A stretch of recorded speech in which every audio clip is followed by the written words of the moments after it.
जय जगन्नाथ सांग मैंने तो सकाल सकाल पहुँची मो मंदिर में गोड़ हाथ धोईकिना मंदिर भीतर को जाइए कहीं आज आम ग्राम देवता पूजा थिला तो नना को भोग देना मो बाहर टे महादेव पाखक टे महादेव को प्रणाम करना आसली ता भीतर नना भी पूजा सारी देते तो नना पाखर भोग नहींकिना मुझे टे महादेव कुंडर बेलपत्र पाइबापी तो बेलपत्र पाइकिना मो माँ ताणी मंदिर को जाइली से पूजा होता प्रसाद भी दिया तो पूजा सारिकी घर को फेरली घर को फेरला बटे गोटे फ्रूटी पीलु भाजर मोर टे खरार बचापी तो बाटर आम गाँव में या छोट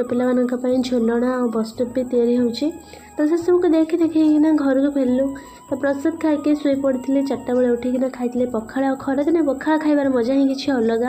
तो पखाड़ सहित बड़ीचूरा आउ चटनी आउ गोटे पाग बनी जाइला मस्त लगुला तापर उठिकिना मु डिनर खाई